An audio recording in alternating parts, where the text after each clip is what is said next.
Hey everybody, this is Stephanie Wilson with the Stephanie Wilson team. I'm here today with Mark Vehaun with OnQ Financial. We're here today to talk to you a little bit about what's going on in the real estate market. So everybody knows that for the past 2 years, everybody's wanted to talk about real estate because real estate's been the hot topic. Right now, everybody wants to talk about interest rates. So that's why we decided to talk to Mark. Mark is our loan guru. When we got a loan question, we go to Mark. We got mortgage problems, we go to Mark. When we want a mortgage, we go to Mark. So we thought the best place to get advice and to really educate our clients is to go to the experts. So Mark's here today to give us his intake on what's going on in the real estate market as far as interest rates and what's happening with the Fed's doing the hike on the interest rates. Mark, why don't you explain to us how that really affects buyers? Absolutely. So like you said, this is the question we're getting all the time. You know, the Fed raised interest rates. How does that affect mortgage rates? So it's funny enough, the most recent Fed interest rate hike actually didn't affect mortgage rates at all. So a lot of reason for that is that most mortgage markets are predictive. So like the rates, our mortgage folks already thought the Fed were going to raise basis points by 75 points, and that's exactly what they did. So it was kind of already baked in. So you couple, with that already being predicted, and we kind of, went into a recession. Rates actually fell a little bit after the most recent interest rate hike from the Feds. Right. So mortgage rates actually got better, but in the past 6-7 months, we've heard rates have risen, which is the case.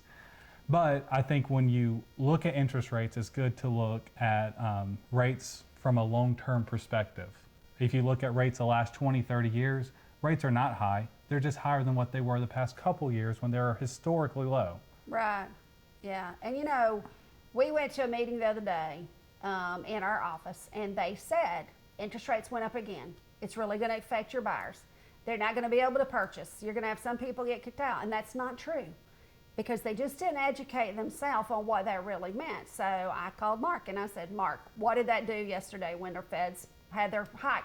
He said nothing. It was already built in.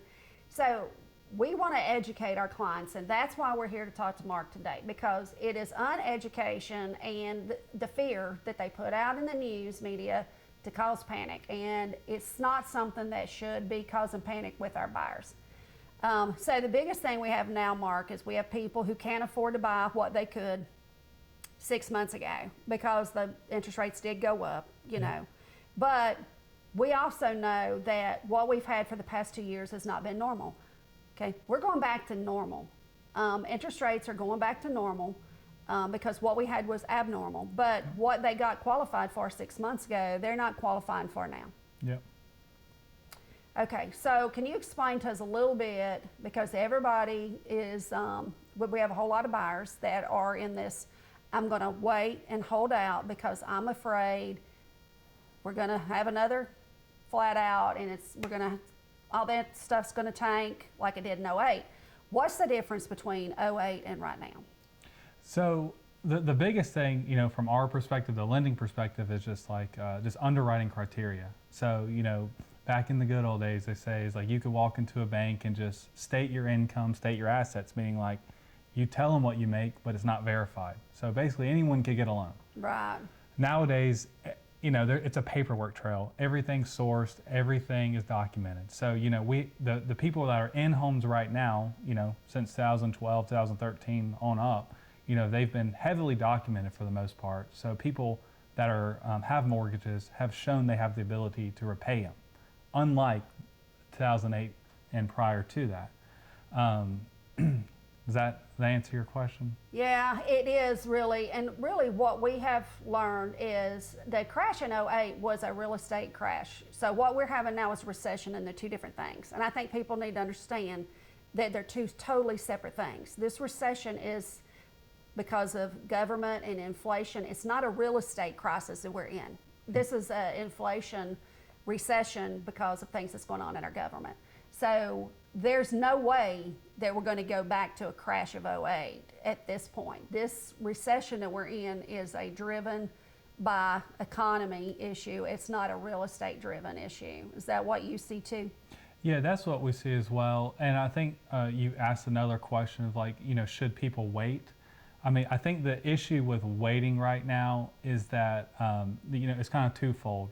One, you can always refinance down the road. If you're waiting for a better interest rate, you might be able to get better rates in the future. We don't know, but are house prices going to be lower in the future? And I think the answer to that question, as long as we have an inventory issue, prices are going to go up. So like if you wait, the same house this time next year is, most likely going to be more expensive just due to the fact that there's an inventory. Yeah, we inventory totally issue. agree. So we've been telling our clients the same thing. Don't wait, because you can always refinance, but you cannot get these homes cheaper. Next year, they're not going to be cheaper.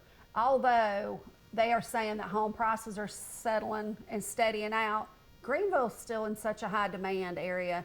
We still have so much demand and people are moving here. Our prices are not going to go down drastically. I think they're going to level off to where everybody's not going to be getting these really high over asking bids anymore, but we're going to go back to reasonable. But we're not going down, and they're not going to stay down. They're slowly going to continue to climb, and the interest rates are going to stay where they're at or continue to climb for years. I really feel like it'll be years before we actually get a break on the interest rates, but when they do, you can always refinance your home. That's right. Yeah. That is correct. I just bought a home after the interest rates went up personally, but my home came available that I've been waiting on, and so I'm paying a higher interest rate, and years from now I hope I can refinance, but it was either that or miss out on the home. So what doesn't make sense is the people that want to pay rent and just keep paying rent. Why are you paying rent? You're just throwing your money away when you could at least be buying your home. It may cost you a little bit more by a month till you can refinance, but there's a lot of lender options right now too. Mm-hmm. Yeah, you're spot on with that. I totally agree. As long as paying rent makes no sense, get an asset, where you're building equity in it, for the long run. Yeah, that's right. Because we're not going to go back to a crash of '08. It's not going to happen. We may be going through a recession, but they're not going to lose money by investing their money into a house right now. So it's better than just giving your money to the landlord. Yeah. Yeah. Okay, Mark, like I mentioned, I just bought a home, and we were able to use a adjustable rate mortgage. So they offered me a 5-year, 7-year, and a 10-year. I took a 5-year because the interest rates was so low, but I figured in 5 years I'll be able to refinance. You see more people using adjustable rate mortgages now because of the rate increase. Yes, absolutely. So I think an ARM, or adjustable rate mortgage, is a great option, in a rising rate environment. So basically, like you mentioned, 5, 7, 10. So basically what that means is that if you took a 5-1 ARM, that your interest rate, whatever it is fixed for 5 years. So you have that same rate for 5 years. And after that 5th year, it can adjust. So a lot of people are afraid of that, the adjustment period. Mm-hmm. So like you mentioned, what most people do, well, hopefully you haven't paid off in 5 years, but that's not realistic for most folks. So you either refinance it into a fixed rate at that point, hoping rates are lower. Yeah. But if you've paid on it for 5 years, you can hopefully get into a 15-year at that time, and 15-year rates are lower than 30 years. So it's a great option for a lot of folks in this environment. Also that, you can always buy down your interest rates, and, depending on the cost of doing that, you can, there are ways to get the interest rate down. And those are just some options you can look at, and ARMs are a great way to do that. So because of the real estate markets took a little turn, and we're not in such a seller's market that we were 2 months ago, you're seeing more sellers pay closing costs and to try to help buy down the buyer's points. Yeah, I think we're seeing a lot more than what we were. Now, I do think there are a lot of times where sellers are still getting what they're asking for, but I do think that buyers are starting to see offers get accepted. First of all, it was just so hard to get offers accepted in the market for so long. Right. We're seeing buyers' offers get accepted a lot quicker, and also, like you mentioned, getting closing costs covered. Those closing costs, they can cover, your traditional closing costs, but they can also cover like rate buy downs from the lender and whatnot. So it's definitely helpful for buyers, and we are seeing a little shift to where buyers have a little more control in the market. Yeah, we're definitely seeing that. You're not having to fight over homes. They're not having 5 offers the first day. You really are having more time to look. and you're able to negotiate. Sellers are having to negotiate. They're having to negotiate on the price. They're negotiating on closing costs and incentives for the buyers. And a lot of the new construction is offering a lot of great incentives if you go in a new construction route. But something else that I want to mention while we're talking about the ARM that I gave to one of my clients, we have a lot of people relocating here, and they know they're only going to be here for 3 to 5 years.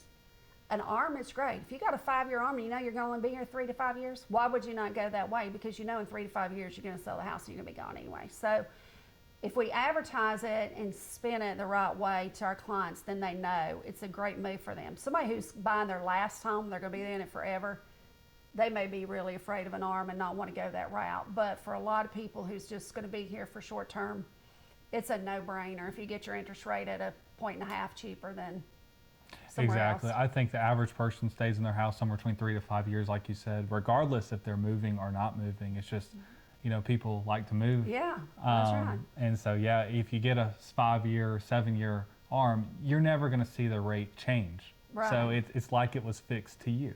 Yeah. At least during the time you were in that home. So, Yeah.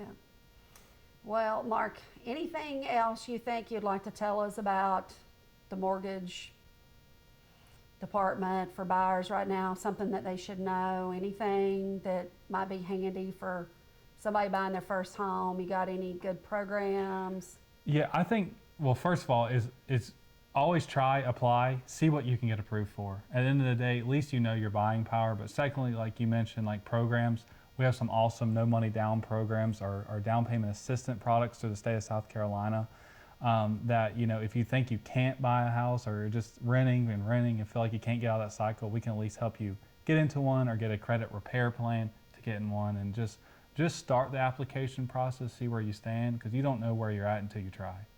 Yeah. So you touched on that, but you didn't call it by name. South Carolina has South Carolina State Housing. Yes. So why don't you tell us what that really is and how they get approved for it? Because you have to meet certain criteria to get it. Yeah, so basically if you're a first-time home buyer, which South Carolina defines that as if you haven't purchased in the last 3 years, that you actually can potentially qualify for a grant of $8,000. That $8,000 can go towards down payment and or closing costs. So it's a great way to get into a home as a first-time home buyer. There are income limits attached to this program, but it is a great way for a lot of folks to get into their first home, and it's not restricted to a certain area like a USDA loan or anything like that. You can anywhere in the state of South Carolina. Yeah, so we have used it in place of USDA when we had a USDA client and we couldn't get them into the home in the area they wanted because it was a restricted area for USDA. And we actually were able to flip-flop them over to state housing, and they were able to get the home because it doesn't go by area. Yep. Awesome program. And there's other programs available as well. That's why I just say apply, just see where you stand. Yeah, but don't they have what it's called forgivable money too, that they forgive you if you borrow more money on top of the $8,000?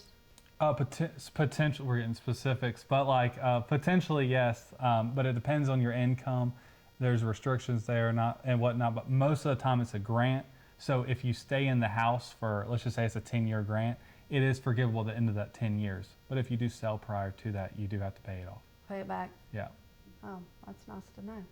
Yeah, we just closed one this morning, and it's not something you see a lot, but it really does help people get into their first home if they don't have a lot of money down. So state housing, do they do mobile homes? That's the one thing we're hoping they get into. Even if it's permanently fixed, they do not do manufactured homes. So unfortunately not. It's just you're really with stick-built properties at that program. Yeah, well, USDA is the same way unless you buy brand new. That's correct. So, yeah. Yeah. VA is your only no money down mobile home. Yeah. Okay. Well, Mark, I really appreciate you being here today and answering these great questions for us, because we really need to educate our clients. And so I appreciate your expertise and your time. Thank you for having us. I appreciate it. If you have any needs for real estate or mortgage, give me and Mark a call. We'd love to have you however we can.